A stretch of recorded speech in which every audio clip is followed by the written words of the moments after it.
S Jaishankar चाहे जितना भी बोले कि वो दलाल डिप्लोमेसी नहीं करना चाहते, लेकिन अंत में डोनाल्ड ट्रंप का प्रेफरेंस इस्लामाबाद ही है। मोदी जी वहां दलाली करने गए थे या मध्यस्थता करने गए थे युद्ध रुकवाने की? उस वक्त तो मध्यस्थता थी, मोदी जी करे तो मध्यस्थता, पाकिस्तान करे तो दलाली।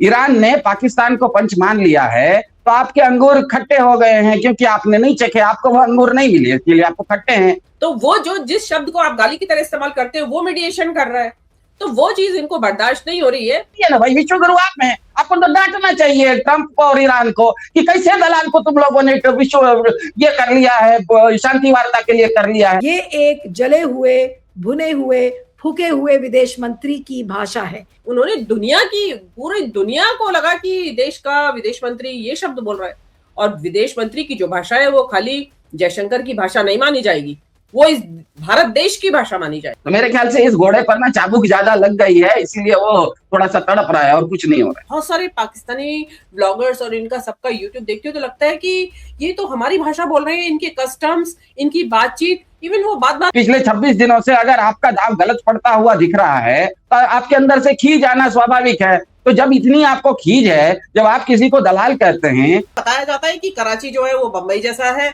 और लाहौर जो है वो दिल्ली जैसा है, तो ये चीजें मुझे लगता है कैसे है, क्यों है, क्या क्या करते हैं वो लोग, और क्या उनके कि आप बन पाएंगे या नहीं बन पाएंगे। अब जो रही बात जयशंकर साहब ने जो कहा, जयशंकर साहब एक करियर डिप्लोमेट रहे हैं, उनकी तरफ से ये भाषा पता चलता है कि उनके मुंह में ये शब्द डाले गए हैं, या ये कहते हैं ना जैसी संगत में आप रहते हैं वैसे ही आपका तौर तरीका, आपका बिहेवियर बदल जाता है उसी हिसाब से। तो आप ऐसी शब्दों का इस्तेमाल करने वालों की संगत में रहते हैं जिनको की सामने वाले के लिए बहुत गंदी, जैसे वो अपने देश के विपक्ष को ही देख लीजिए किस किस तरह की भाषा का इस्तेमाल करते हैं, तो वो वहां पाकिस्तान तो उनका जानी दुश्मन से भी ज्यादा है, तो उसके लिए तो वो डेफिनेटली ये शब्द उन्होंने जो इस्तेमाल किए, उनको अगर कहा भी गया था वो अपनी थोड़ा अकल लगा के, तो थोड़ा सा तो एक उसको थोड़ा मॉडरेट भाषा उनको इस्तेमाल करनी चाहिए थी। उन्होंने न केवल अपना स्टेचर गिराया है दुनिया की नजर में और देशवासियों की नजर में, उन्होंने दुनिया की, पूरी दुनिया को लगा कि देश का विदेश मंत्री ये शब्द बोल रहा है, और विदेश मंत्री की जो भाषा है वो खाली जयशंकर की भाषा नहीं मानी जाएगी, वो इस भारत देश की भाषा मानी जाएगी।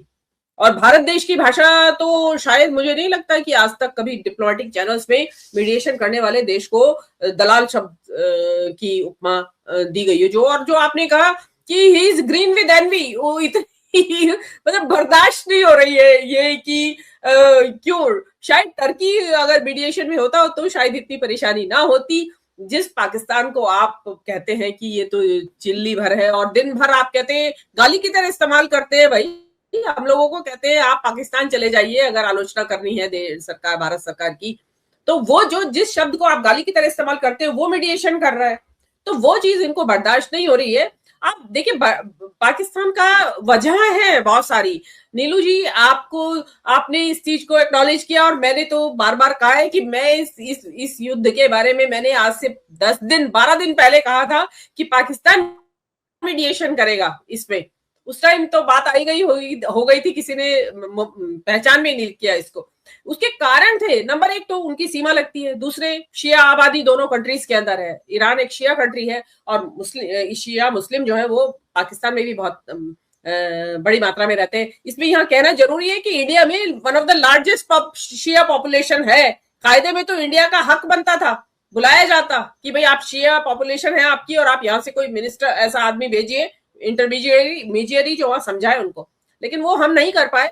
वहां से जो बताया जा रहा है कि आसिम मुनीर जो है उनके जो फील्ड मार्शल है, उनका बहुत अच्छा एक्सेस ये आपके रिवॉल्यूशनरी गार्ड्स IRGC में है। तो इस टाइम जो बताया जा रहा है कि सुप्रीम कमांडर की हत्या के बाद से वहां पे इन अ वे IRGC के हाथ में पूरी कमांड है, सत्ता है। 31 जो उन्होंने प्रोविंसेस में उन्होंने बांट दिया है, तो जो वो व्यक्ति ज्यादा सुटेबल है इस नेगोशिएशन को करने के लिए कि जो डायरेक्ट इधर के पार्टी से भी बात करे और उधर IRGC को अपनी बात को सीधे सीधे पहुंचा दे। तो वो चीज है, और ईरान से उनका पुराना संबंध है। और देखिए ईरान से तो हमारा संबंध तो एक्चुअली तो हमारी सीमाएं लगी हुई थी ईरान से। अनडिवाइडेड इंडिया को अगर देखें तो पाकिस्तान तो हमारा ही, हम ही थे ना, इंडिया ही था ना पाकिस्तान भी पहले।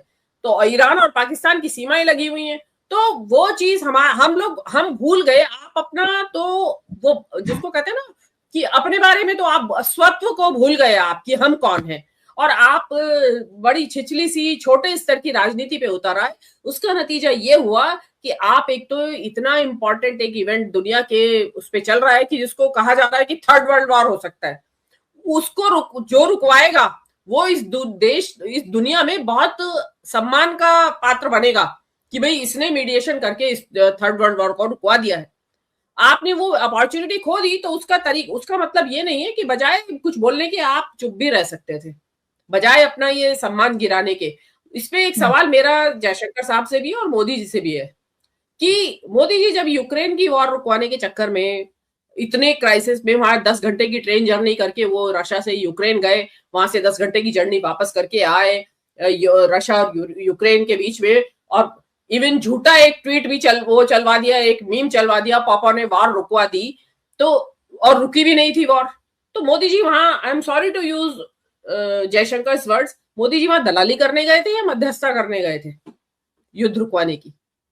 उस वक्त तो मध्यस्थता थी, मोदी जी करे तो मध्यस्थता, पाकिस्तान करे तो दलाली।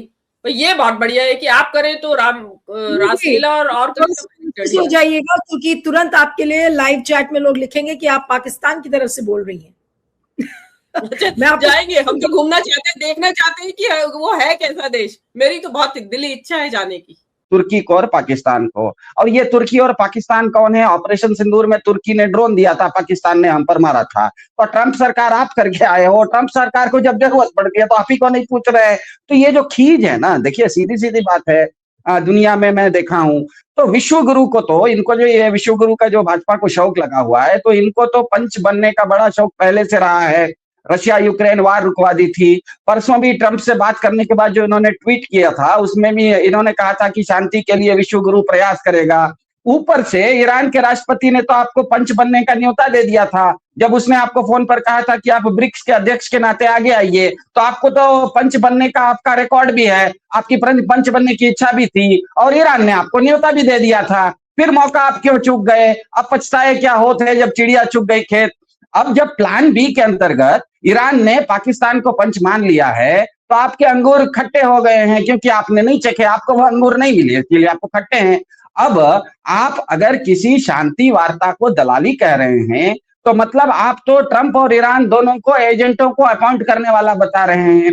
आज तो हर बच्चे को पता लग गया है कि ये युद्ध शुरू होने से पहले ही आप दाव लगा चुके थे इजराइल पर। और क्योंकि हर घंटे हर मिनट पिछले 26 दिनों से अगर आपका दाव गलत पड़ता हुआ दिख रहा है, तो आपके अंदर से खींच आना स्वाभाविक है। तो जब इतनी आपको खींच है, जब आप किसी को दलाल कहते हैं, जब भारत किसी को दलाल कहता है, तो क्यों नहीं ईरान और ट्रंप साहब को टैग करके ट्वीट में उनको कहिए कि आप दोनों ने शांति के लिए कैसे दलाल को रख लिया है साहब। कहिए ना, उनको डांटिए ना, भाई विश्व गुरु आप हैं, आपको तो डांटना चाहिए ट्रंप को और ईरान को कि कैसे दलाल को तुम लोगों ने विश्व ये कर लिया है, शांति वार्ता के लिए कर लिया है। वो तो हिम्मत नहीं है इनको। तो मुझे ये लगता है कि समस्या बस इतनी सी साधारण सी है कि अनपढ़ राजा ने ना मुंशी प्रेमचंद को नहीं पढ़ा है।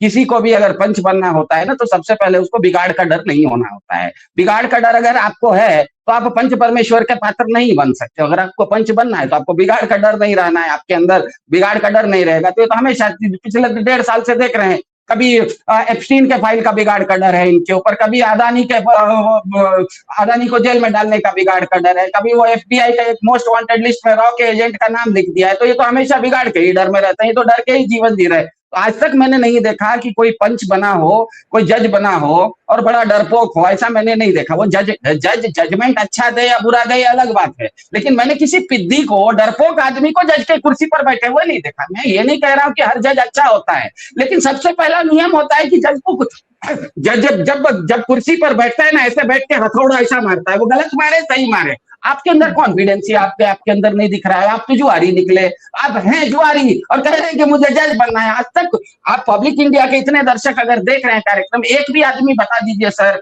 कि जो जुआरी है उसको जज किसी ने बना दिया हो, आज तक हुआ नहीं है। तो आपने खुद ही जब युद्ध शुरू होने से 2 दिन पहले एक पाले में आप जाके बैठ गए, इसका मतलब यह था कि आपने एक घोड़े पर दाव लगा दिया था। अब वो घोड़े को रोज मतलब हर घंटे चाबुक मार रहा है, मिसाइल चला रहा है, बाकी खींच है।